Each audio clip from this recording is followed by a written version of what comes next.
नमस्कार। जय हिंद, जय भारत, वंदे मातरम। देखिए, आज आप लोग का मोस्ट इम्पोर्टेंट क्वेश्चन बतलाने जा रहे हैं आप लोग को। इंडियन इन्वायरमेंटल मूवमेंट, भारत में इन्वायरमेंट यानी पर्यावरण को बचाने के लिए कौन कौन से आंदोलन हुए, ये एग्जामिनेशन में पूछता है ग्लोबल सिटीजनशिप में। तो आज बतलाने जा रहे हैं environments movements, Indian environment movements के विषय में बतलाने जा रहे हैं। इन्वायरमेंट मतलब पर्यावरण होता है, पेड़ पौधे, झरने, जंगल, ये सब हमारे पर्यावरण के रक्षक हैं। तो इनको बचाने के लिए जो आंदोलन हुआ उसे ही इन्वायरमेंटल मूवमेंट्स कहते हैं। तो पहला इन्वायरमेंटल मूवमेंट था विश्नोई मूवमेंट्स। विश्नोई मूवमेंट्स ये क्या हुआ, 18वीं शताब्दी यानी कि इसका ईस्वी 1700 से शुरू हुआ था, लगभग में ये हुआ था, 18वीं शताब्दी में हुआ था विश्नोई मूवमेंट्स, विश्नोई आंदोलन।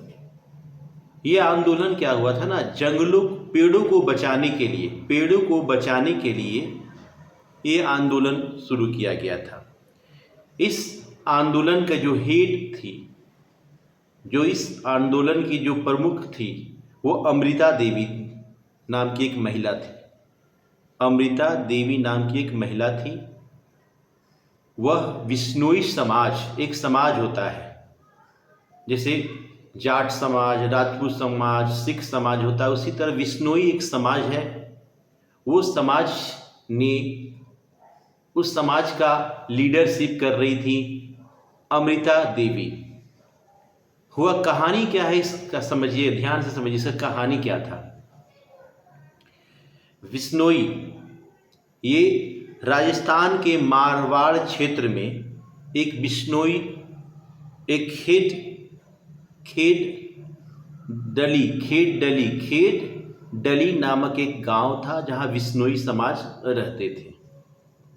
राजस्थान के मारवाड़ क्षेत्र में खेज डली नाम का एक गांव था जहां पे विश्नोई समाज लोग रहते थे। उस गांव में बहुत सारे पेड़ पौधे हुआ करते थे। वहां का जो राजा था, वहां का जो किंग था, वो अपना नया महल बनाना चाहता था। वह अपना एक नया महल बनाना चाहता था। इसके लिए वह खेज डली नामक गांव के पेड़ों को काटने लगा, क्योंकि उस गांव में बहुत सारे पेड़, समझ लीजिए वो जंगल के समान वह पेड़ पौधे थे। सारे पेड़ पौधों को राजा ने काटने का आदेश दे दिया, क्योंकि उसे वहां पे एक नया महल बनाना था। तो विश्नोई समाज की जो लीडर्स थी अमृता देवी, उन्होंने इसके विरुद्ध आंदोलन शुरू कर दिया। पेड़ काटने का विरोध किया जाने लगा, और साथ साथ इनके जितने भी विश्नोई समाज के लोग थे, सारे इनके साथ खड़े हो गए। अंततः स्थिति ये हुई कि राजा को अपना फैसला वापस लेना पड़ा। उस गांव के सारे पेड़ पौधे कटने से बच गया। तो जहां तक पेड़ पौधे हैं ना, वो पर्यावरण के लिए एक आवश्यक अंग माने जाते हैं। अगर पेड़ पौधे कट जाते तो पर्यावरण को इससे नुकसान पहुंचता, बैडली इफेक्टेड होता इन्वायरमेंट।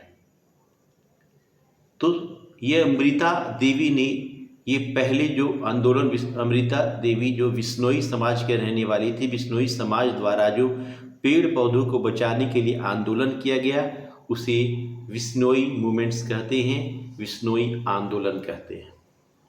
अब आता है चिपको आंदोलन।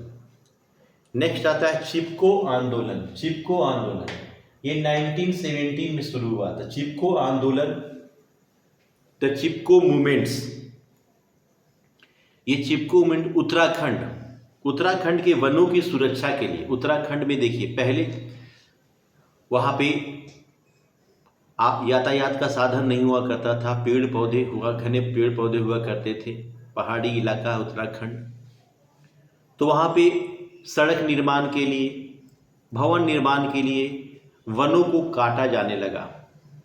वहाँ के जो वन अधिकारी थे, गवर्नमेंट ने भी अप्रूवल दे दिया कि वन को काट के यहाँ पे इंडस्ट्री बना बैठाया जाए, ठीक है, यहाँ पे रेसिडेंशियल हाउस बनाया जाए, यहाँ पे रोड बनाया जाए। इसके लिए वहाँ के वनों को काटा जाने लगा। 1970 के बाद है यह आंदोलन, ठीक है। इसमें लोग जब ये पेड़ों को काटा जाने लगा तो उत्तराखंड के जो लोग थे वो क्या किए, सभी पेड़ों को पकड़ के ऐसे चिपक गए, मतलब उस पेड़ को गला लगा लिए और वो पेड़ को काटने से मना करने लगे। तो जो ये पेड़ को चिपक के खड़े हो गए और पेड़ को काटने से मना करने लगे, तो यह आंदोलन इतना बड़ा हुआ कि उत्तराखंड के लगभग सभी लोग इसके विरोध में खड़े हो गए कि पेड़ जंगल नहीं कटना चाहिए। यहाँ ये प्रकृति की सुंदरता है, उत्तराखंड की सुंदरता है। तो ये इस आंदोलन को लोग चिपक गए पेड़ों से और पेड़ों को काटने का विरोध करने लगे, तो इसी से इसका नाम पड़ गया चिपको आंदोलन। यह नेचर और ह्यूमन के प्रेम को दिखलाता है, यह प्रकृति और मनुष्य के प्रेम को दिखलाता है। मनुष्य ने पेड़ को अपने गले से लगा लिया, उसे काटने से मना कर दिया, तो ये आंदोलन को चिपको आंदोलन कहते हैं। ये उत्तराखंड के वनों को काटने के विरोध में हुआ था। अब आता है नर्मदा बचाओ आंदोलन, NBA, नर्मदा बचाओ आंदोलन। नर्मदा नदी जो है वो मध्य प्रदेश में है, और जैसे गंगा नदी फेमस है, उसी तरह नर्मदा भी नदी फेमस है। नर्मदा नदी बहुत बड़ी नदी है। लोगों को यह सिंचाई के साधन के रूप में, पीने के रूप में ये नदी बहुत ही महत्वपूर्ण योगदान देती है। तो नर्मदा जो नदी थी, उस नदी में बांध बनाना था, बांध बना के इस पानी को अन्य राज्यों में भी पहुंचाना था कि अन्य राज्य भी इस पानी का उपयोग करें, इसका प्रयोग करें और अन्य राज्य भी विकसित हो, वहाँ भी खेती अच्छी से हो, वहाँ भी पीने को पानी लोगों को मिले, इसलिए बांध बनाना था। नर्मदा नदी से बांध बनाकर अन्य राज्यों तक तो पानी पहुँचाना था। इसके लिए लाखों गांवों को उजाड़ना था।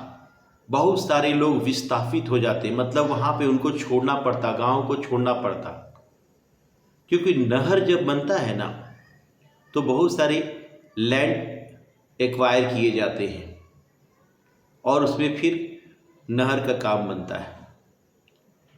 तो इससे बहुत सारे लोग क्या होते, वहाँ से विस्थापित हो जाते। उस नदी के पानी को अन्य राज्य तक पहुँचाना था, इसके लिए बांध बनाना था। बांध बनाने के लिए बहुत सारे गांवों को उजाड़ना था, बहुत सारे पेड़ों को काटना था। इसके विरोध में वहाँ के सारे लोग खड़े हो गए। अगर ये बांध बन जाता तो 2,50,000 परिवार इससे इफेक्टेड होते। 2,50,000 family affected by this project, Narmada बांध प्रोजेक्ट। देन सब लोग क्या किए, इसके विरोध में खड़े हो गए और आंदोलन बहुत बड़ा, ये आंदोलन था, बहुत बड़ा आंदोलन। ये 1985 में शुरू हुआ था और इस आंदोलन के जो लीडर थे वो मेघा पाटकर थे। मेघा पाटकर ने ग्रामीणों और किसानों और आदिवासियों के साथ एक समूह बनाया और इसका विरोध किया अंततः वह बांध नहीं बनी और बहुत सारे गांव, बहुत सारे जंगल इस उजड़ने से बच गए। ये था नर्मदा बचाओ आंदोलन। अब आता है एपिको मूवमेंट्स। अपिको आंदोलन। अपिको आंदोलन क्या है, सुनिए, ध्यान दीजिएगा। अपिको एक कन्नड़ लैंग्वेज है। इसका मतलब भी होता है चिपको, इसका भी मतलब होता है चिपको। अपिको जो है वो कन्नड़ लैंग्वेज है। Appiko is a Kannada language. इसका भी मतलब होता है चिपको। तो अपिको का मतलब भी होता है गले लगाना। अपिको आंदोलन 1983 में शुरू हुआ और कर्नाटक के उत्तर कर्नाटक क्षेत्र में कटाई को कर्नाटक के उत्तर कन्नड़ क्षेत्र में वनों को कटाई से बचाने के लिए, सुरक्षा प्रदान करने के लिए एपिको आंदोलन चलाया गया। इसकी कहानी यह है कि वन विभाग के कुछ अधिकारी, ऑफिसर ऑफ फॉरेस्ट ऑफिसर लोग क्या किए, कुछ जंगल के, बहुत सारे जंगलों को काटने के लिए और वहाँ पर ऑफिस वगैरह बनाने के लिए बहुत सारे जंगलों को काटने का आदेश दे दिए। और जंगल जैसे ही काटने गए लोग, वहाँ के जो ग्रामीण थे, वहाँ के लोग थे, वो पेड़ों से लिपट गए और उनका कहना था कि हमें पहले काट दीजिए, हमें पहले मार दीजिए, तब फिर पेड़ों को काटिएगा। तो ये बहुत सारे लोगों को मिला के कर्नाटक के क्षेत्र में, उत्तर कर्नाटक क्षेत्र में बहुत सारे लोग ने मिलकर इसका विरोध किया और पेड़ों को गले से लगा लिया। और उनका कहना था पहले हमें काटो फिर पेड़ों को काटो। यह मूवमेंट इतना तीव्र हुआ, इतना प्रभावशाली हुआ कि वन अधिकारी को पीछे लौटना पड़ा और बहुत सारे पेड़ कटने से बच गए। इसे एपिको मूवमेंट्स कहते हैं। अब आता है साइलेंट वैली मूवमेंट।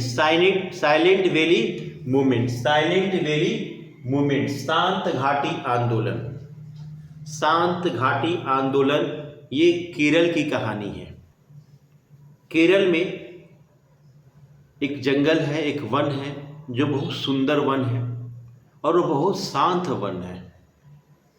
वहाँ पे केवल चिड़िया की चुचुहाहट सुनाई देगी और वहाँ का जो प्राकृतिक दशा है बहुत मनोरम है, बहुत सुंदर है। ब्यूटीफुल लोकेशन, ठीक है। इसका यहाँ का जो सुंदरता है बहुत अच्छा था। वहाँ पर क्या हुआ ना, उस जगह पे, मतलब उस वन में, उस यानी जंगल में एक नदी बहती थी। उस नदी से विद्युत यानी इलेक्ट्रिसिटी प्रोड्यूस करना था, उत्पादन करना था। इसको बोलते हैं पनबिजली। पानी से बिजली का उत्पादन करना। तो ये प्रोजेक्ट वहाँ पे सरकार ने अप्रूवल कर दिया था कि ये प्रोजेक्ट वहाँ पे होगा और इलेक्ट्रिसिटी यहाँ से प्रोड्यूस की जाएगी और पूरे शहर में इसकी इलेक्ट्रिसिटी प्रोवाइड की जाएगी। तो इसके लिए बहुत सारे पेड़ों को काटना था और इससे रिवर भी बैडली इफेक्टेड होती, नदी भी बहुत बुरी तरह से प्रभावित होती। देन वहाँ के लोगों ने इसका विरोध शुरू कर दिया कि यहाँ पे ऐसा ये प्रोजेक्ट नहीं बनना चाहिए। इस प्रोजेक्ट को बनने से ये जंगल की सौंदर्यता नष्ट हो जाएगी। ये जंगल में रहने वाले जो पशु पंछी हैं, इन्हें प्रॉब्लम होगा, इन्हें दिक्कत होगा।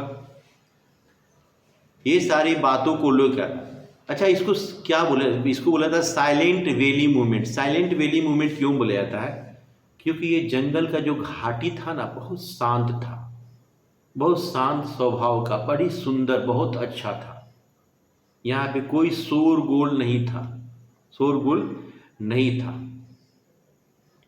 मतलब बहुत वहाँ पे इतनी सुंदरता है, आज भी इतनी बहुत सारी अच्छी सुंदरता है वहाँ पे, अच्छे अच्छे पेड़ हैं, नदियाँ बहती हैं, बहुत सारे पिक्चरों में इसका लोकेशन भी लिया गया है। तो इसकी सुंदरता खत्म ना हो, नष्ट ना हो, पशु पंछियों को प्रॉब्लम ना हो, इसलिए इस इलेक्ट्रिसिटी प्रोजेक्ट को गवर्नमेंट को वापस लेना पड़ा और बहुत सारे पेड़ कटने से बच गए, ये रिवर बैडली इफेक्टेड होने से बच गई। इसे हम लोग बोलते हैं साइलेंट वैली मूवमेंट, शांत घाटी आंदोलन। ये 1973 को शुरू हुआ था, 1973 को शुरू हुआ था।